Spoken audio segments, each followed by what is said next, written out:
राधे राधे दोस्तों दोस्तों बसंत पंचमी आने वाली है और बसंत पंचमी का पर्व अत्यंत महत्वपूर्ण और शुभ माना जाता है। यह त्योहार माघ मास की शुक्ल पक्ष की पंचमी तिथि को मनाया जाता है, जो सर्दी और गर्मी के बीच के सुहावने मौसम का आगमन करता है। इस समय खेतों में सरसों की पीली फसल खिल उठती है, जो बसंत के स्वागत का प्रतीक है।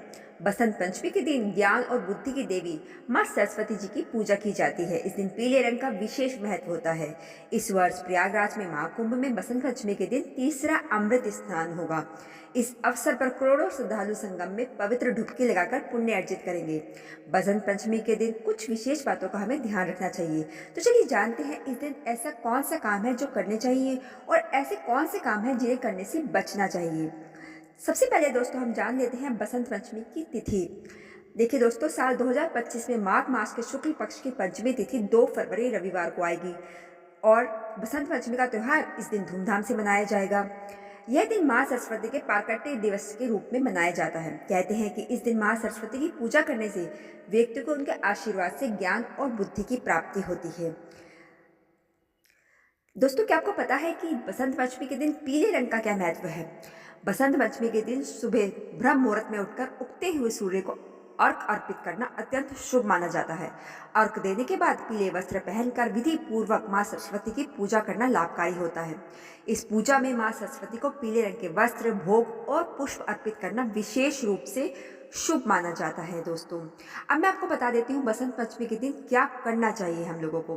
बसंत पंचमी वाले दिन आपको जो भोग बनाओ ना, उसमें पीले मीठे चावल या केसर की खीर बना सकते हैं आप लोग। इसके अलावा हल्दी की गांठ भी अर्पित करना अच्छा होता है माँ सरस्वती जी को। इस दिन अपने बही खाते, यानी जो आपके जो बही खाते होते हैं जिसमें आप हिसाब किताब करते हो, वो पेन, पेपर और अन्य रजिस्टरों की पूजा करना भी शुभ माना जाता है। इससे व्यापार और जीवन में सफलता और प्रगति के नए रास्ते खुलते हैं। इस दिन की पूजा से माँ सरस्वती का विशेष कृपा प्राप्त होती है, जो ज्ञान, बुद्धि और समृद्धि को बढ़ा देती है। दोस्तों, बसंत पंचमी के दिन किन बातों का ध्यान रखना चाहिए? दोस्तों, बसंत पंचमी के दिन कुछ विशेष आचार व्यवहारों का पालन करना आवश्यक है। इस दिन पेड़ पौधों को काटना नहीं चाहिए, क्योंकि यह दिन बसंत ऋतु की शुरुआत का प्रतीक होता है।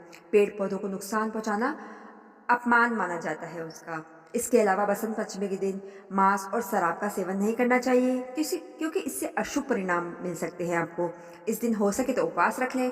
शुद्ध सात्विक भोजन करना बहुत लाभकारी होता है। साथ ही अपनी वाणी पर नियंत्रण रखें और किसी के प्रति कठोर शब्द भी नहीं कहना चाहिए। आज के दिन बच्चों को आज के दिन का महत्व सिखाना चाहिए। सरस्वती माता की पूजा करवानी चाहिए उनके हाथों से। उनको ये सरस्वती जी से जुड़ी जो कथा है वो भी सुनानी चाहिए। मैं आपको भी बता देती हूँ वो कौन सी कथा है, आप भी सुन लीजिएगा। बसंत पंचमी की पौराणिक कथा। एक बार ब्रह्मा जी संसार के भ्रमण पर निकले हुए थे। उन्होंने जब सारा ब्रह्मांड देखा तो उन्हें सब मूक नजर आए, यानी हर तरफ खामोशी छाई हुई थी। इसे देखने के बाद उन्हें लगा कि संसार की रचना में कुछ कमी रह गई है। इसके बाद ब्रह्मा जी एक जगह पर ठहर गए और उन्होंने अपने कमंडल से थोड़ा जल निकालकर छिड़क दिया तो एक महान ज्योति पुंज में से एक देवी प्रकट हुई, जिनके हाथों में वीणा और चेहरे पर बहुत ज्यादा तेज था। यह देवी सरस्वती थी। उन्होंने ब्रह्मा जी को प्रणाम किया। माँ सरस्वती के अवतरण दिवस के रूप में बसंत पंचमी का पर्व बनाया जाता है। ब्रह्मा जी ने सरस्वती जी से कहा कि इस संसार में सभी लोग मूक हैं। ये सभी लोग बस चल रहे हैं, इन्हें आपसे संवाद नहीं है। ये लोग आपस में बातचीत नहीं कर पाते हैं। इस पर देवी सरस्वती ने पूछा कि प्रभु, मेरे लिए क्या आज्ञा है? ब्रह्मा जी ने कहा, देवी, आपको अपनी वीणा की मदद की इन्हें ध्वनि प्रदान करो, ताकि ये लोग आपस में बातचीत कर सकें, एक दूसरे की तकलीफ को समझ सकें। इसके बाद माँ सरस्वती ने सभी को आवाज़ प्रदान करी। तो दोस्तों, ये थी एक छोटी सी बसंत पंचमी की कथा। दोस्तों, अगर आपको ये वीडियो अच्छी लगी तो इसको ज़्यादा से ज़्यादा लोगों में शेयर करना बिल्कुल मत भूलिएगा और मेरे चैनल को जल्दी से सब्सक्राइब कर लीजिएगा। राधे राधे।